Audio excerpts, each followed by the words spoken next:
चलिए जी, अगले चलते हैं, आगे स्टार्ट करते हैं। कहता है जी, compute the amount to be included in the taxable income of Zaman for tax year 2023 and specify the head of income under which the income would be classify. और बताना है किस हेड ऑफ इनकम में उसकी इनकम जाएगी, ये सवाल है हमारा। कहता है जी, Zaman is working as a chief executive officer in Yasir limited. Following are the details of sale and purchase relating to his capital asset during the tax year 2023. Under an employee share scheme, 25,000 shares of Yasir Limited were allotted to Zaman on 1st December 2022 for 25 rupees each. According to the scheme, he was not allowed to sell or transfer the share before completion of 2 years from the date of transfer. इसका मतलब ये कहानी जो है वो इसकी किसकी है, ये कहानी इसकी रिस्ट्रिक्टेड शेयर्स की है। रिस्ट्रिक्टेड शेयर्स की बात जो है वो हम यहाँ पे सारी कर रहे हैं। The face value of each share is rupees 10 per share. The fair market value of the share were as follow: 40 पर शेयर ऑन 1 दिसंबर 2022 को थी, 48 पर शेयर 30 जून को हो गई, 55 पर शेयर 30 नवंबर को हो गई और 61 पर शेयर 30 जून 2023 को हो गई। अब देखिए, इसको 1 दिसंबर को मिले हैं तो 21-22, मतलब ये वाली डेट जो है ना हमारे पास, this is the relevant date. Because जिस दिन रिस्ट्रिक्शन अपलिफ्ट हो रही है, जिस दिन रिस्ट्रिक्शन अपलिफ्ट होगी, हमने उस साल बेनिफिट जो है वो कैलकुलेट करना है। अब इसकी आ जाएगी फेयर मार्केट वैल्यू इस डेट के ऊपर जिस दिन रिस्ट्रिक्शन अपलिफ्ट हुई है। उस दिन है जी फेयर मार्केट वैल्यू हमारे पास 55 रुपीज। कितने शेयर्स मिले हैं इसको? 25,000 शेयर्स मिले हैं, तो 55 इंटू 25,000 करेंगे तो हमारे पास फेयर मार्केट वैल्यू आ जाएगी। कितनी इसकी फेयर मार्केट वैल्यू बनती है वो हम ले लेंगे, उसमें से हम लेस करवा देंगे कि इसकी कॉस्ट कितनी थी शेयर्स की, वो ले लेंगे। तो इसको मिले हैं शेयर्स 25 रुपए के हिसाब से, 25 इंटू 25,000 करेंगे तो हमारे पास कॉस्ट आ जाएगी। तो फेयर मार्केट वैल्यू में जो कॉस्ट लेस करवाएंगे तो ये मेरे पास जो बेनिफिट आ जाएगा, this benefit will be a part of salary. Because employ share scheme का बेनिफिट होगा। एम्प्लॉय शेयर स्कीम का बेनिफिट हमेशा जो है वो किसका पार्ट बनता है? हमारी सैलरी का पार्ट बन रहा होता है। ओके,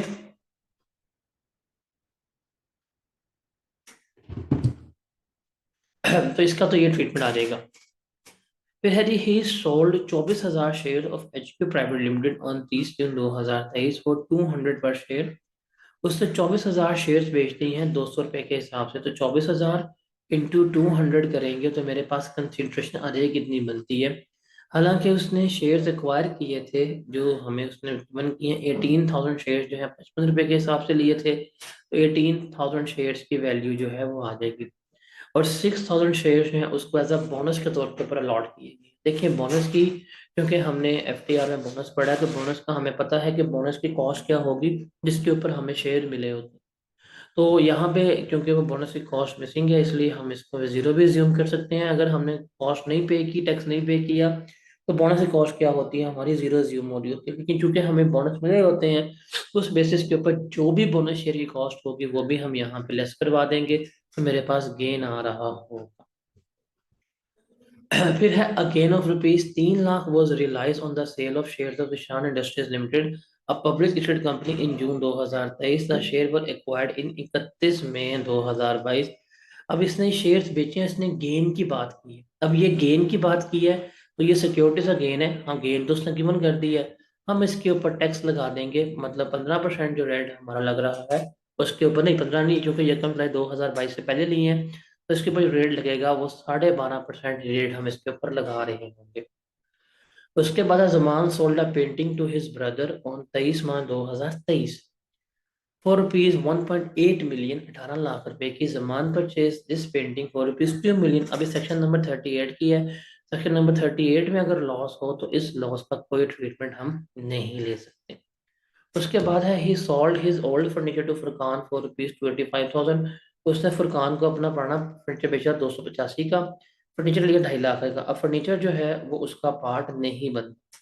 अब फर्नीचर जो है वो कैपिटल एसेट्स का पार्ट नहीं बनता। क्योंकि वो कैपिटल एसेट्स का पार्ट नहीं बन रहा होता, तो हम क्या करेंगे, हम उसको इसमें ट्रेड नहीं करेंगे। इसका कोई गेन या कोई लॉस नहीं आएगा। Is that clear? 10 नंबर का सवाल है, ये सवाल क्लियर है? नेक्स्ट क्वेश्चन देखते हैं।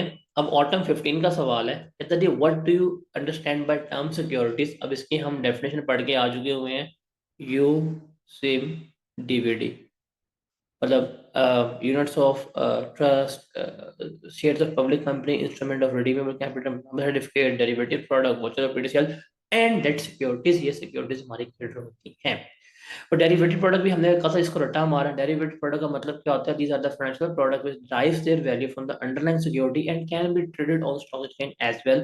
ये डेफिनेशन ये रटा आपने मारना है। जी, under the provision of income tax ordinance 2001 and compute taxable gain और loss under the correct head of income in each of the following cases, also identify giving reasons whether the company is a public और private company for tax purposes. Ashik has 5,000 shares in Rumi Private Limited. 52% of the shares of RPL are held by Delta PLC, which is owned by British government. अब ये बड़ा important है।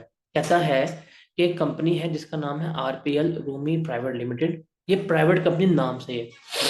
इसके 52% shares जो है वो किसके पास है? फॉरेन गवर्नमेंट के पास है, ब्रिटिश गवर्नमेंट के पास है। आशिक को ये शेयर इनहेरिट हुए थे इसके बाप से। 2014 में उसके बाप ने शेयर लिए ₹250 पे। और मार्केट वैल्यू थी 300। जब इनहेरिट होते हैं, इनहेरिटेंस में जो ओरिजिनल कॉस्ट होती है वही हमारी कॉस्ट बनती है, तो 250 हमारी कॉस्ट आ जाएगी। और 30 June 2015 Ashiq sold 2500 share in RPL at a price of ₹325, with the breakup value of the share was 3050।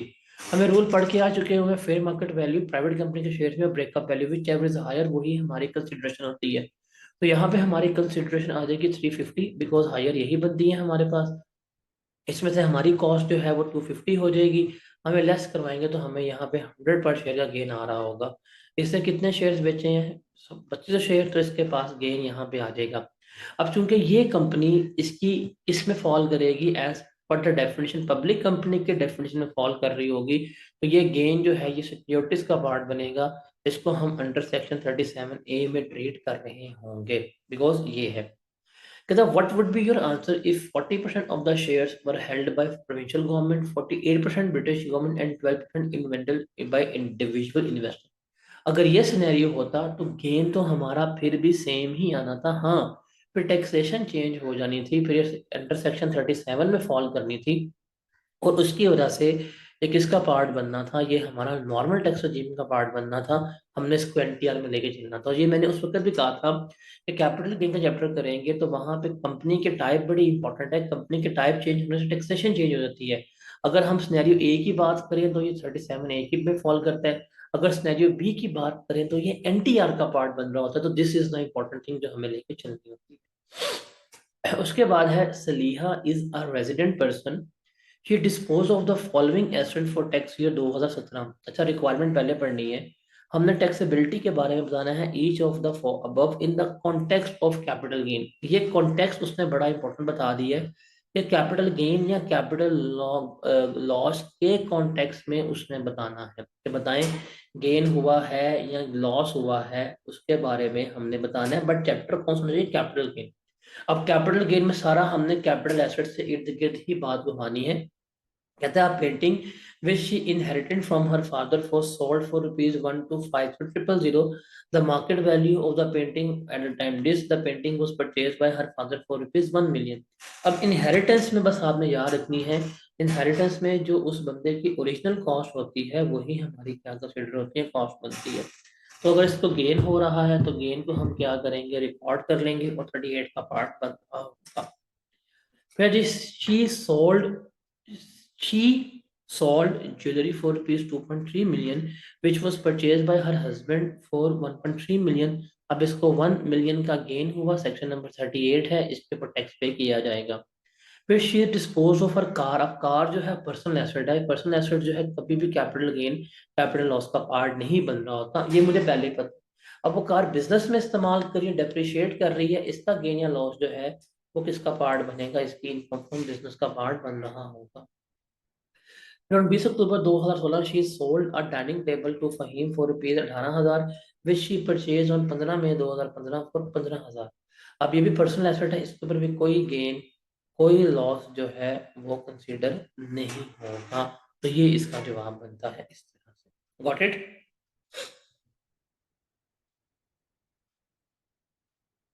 फिर आता है जी हमारे पास कहता जी under the provision of income tax ordinance 2001 compute taxable income or loss under the correct head of income for tax year 2017 in each of the following cases. Zahir sold a painting to his brother on 10th April 2017 for rupees 2 million. Zahir had purchased this painting for his residence in auction on 14 August 2013 for rupees 1.8 million 1.8 million की ली थी, 2 million की बेच दी है। 2 लाख रुपए का इसे gain हुआ है। ये 2 लाख का गेन जो है किसका पार्ट बनेगा? अंडर सेक्शन 38 का पार्ट जो है वो बन रहा है।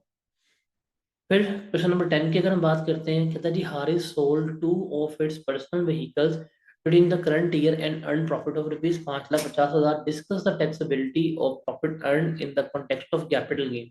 अब पर्सनल व्हीकल है, पर्सनल व्हीकल तो इसका पार्ट नहीं बनेगी, तो ये हम कह देंगे इससे, क्योंकि अपना पर्सनल एसेट बेचा है, पर्सनल एसेट जो है वो कभी भी इसका पार्ट नहीं बन रहा होता।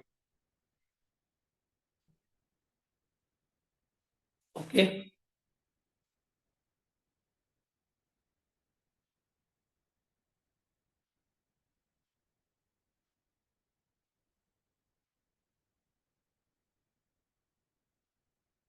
ये क्लियर है।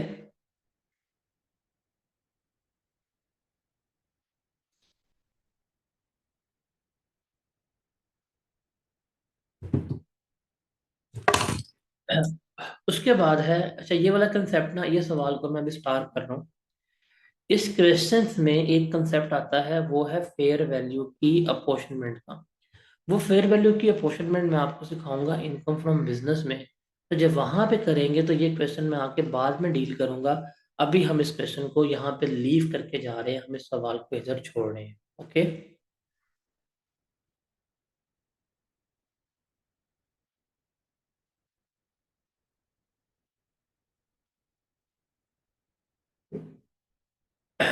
अब ये सवाल है हमारा ऑटम 2022 का। कहते हैं जी under the provision of income tax ordinance 2001 and rules made thereunder, compute the amount to be chargeable to tax under the head of capital gain and also state the reason for ignoring any loss or gain। ये उसने हमें reason भी बतानी है और amount भी हमने क्या करनी है, कैलकुलेट करके देनी है। फिर है compute the tax liability of Nargis in respect of capital gain computed in part 1 assuming she has no other source of income। ये इसने हमें बता दिया है। ये सवाल है हमारा 2 और 6, 8 नंबर का क्वेश्चन जो है वो इसने हमें यहाँ पर गिवन किया है। ओके, कहता है जी Nargis is a resident filer during the tax year 2022। She disposed of various asset, उसने कुछ एसेट जो है वो क्या किए हैं, बेच दिए। Okay, relevant details of these assets are follow. ये उसने डेट डिटेल पे, ये परचेज वैल्यू है, ये डिस्पोजल है। Investment in share of a public unlisted company, ये पब्लिक अनलिस्टेड कंपनी है, इसका मतलब ये बात हो रही है सेक्शन नंबर 37 की। उसने लिए 1 जून को, तो लिए थे, कॉस्ट ऑफ परचेज 2 मिलियन थी, उसने बेचे 2.8 मिलियन के हैं और फेयर मार्केट वैल्यू 3 मिलियन की है।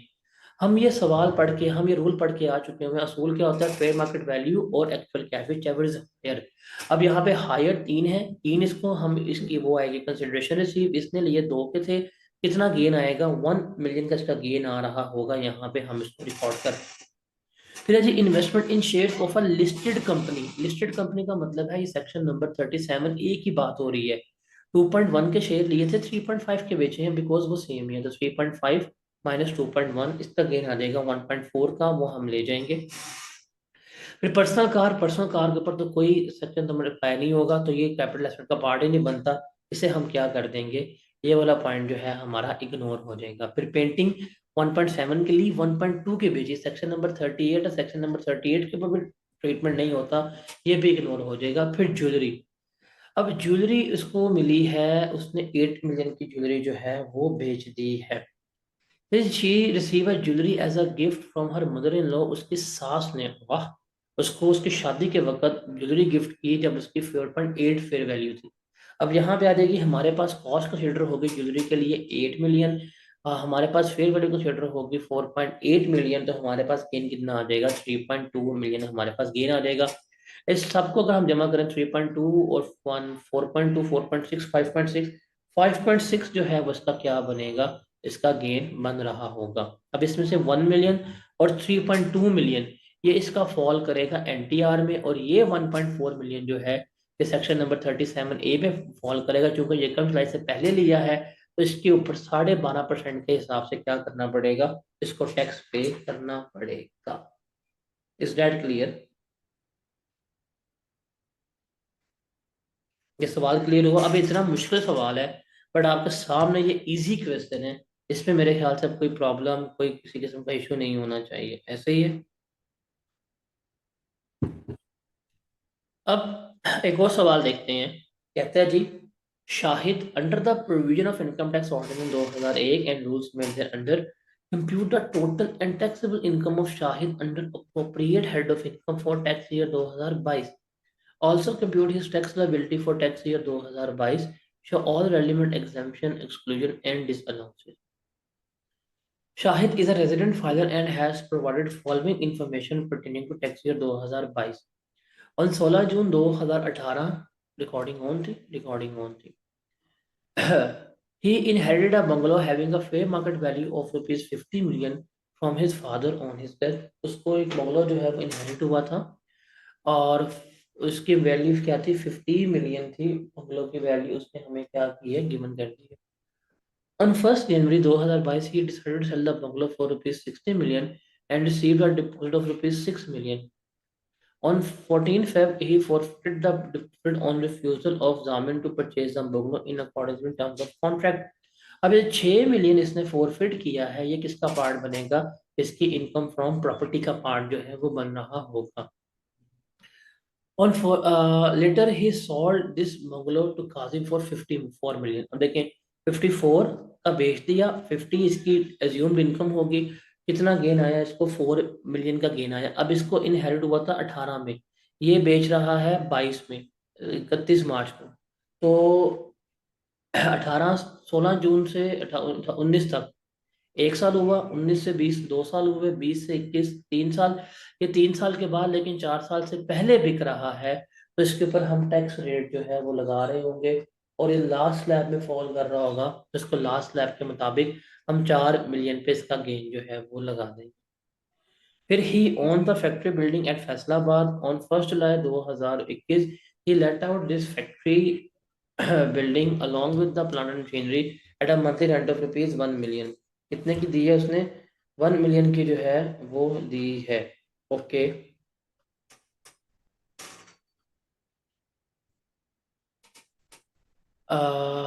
During the year he incurred expenses of rupees 3.5 million on the repair and maintenance of the factory. तो ठीक है, इसने बिल्डिंग दी है 1 मिलियन की, तो 1 इंटू 12 करेंगे तो 12 मिलियन इसका क्या हो गया, रेवेन्यू हो गया। रिपेयर एक्सपेंसेस पे 3.5 हम लेस करवा देंगे, रिमेनिंग जो है इसका 8.5 मिलियन जो है वो इनकम फ्रॉम अदर सोर्स में आ जाएगी। फिर he owns an agriculture land in Punjab on 1 January 2022। He rented out the agriculture land at an rent of rupees 4 million, और फेयर मार्केट वैल्यू जो है वो कितनी है, 5 मिलियन। अब चूंकि ये है एग्रीकल्चर प्रॉपर्टी, हम रेंट तो एक्चुअल लेंगे बट चूंकि ये एग्जेम्प्ट है, इसके ऊपर कोई किसी किस्म का टैक्स जो है वो हम पे नहीं कर रहे होंगे, कोई किसी किस्म की टैक्सेशन वगैरह जो है इसके ऊपर नहीं होगी।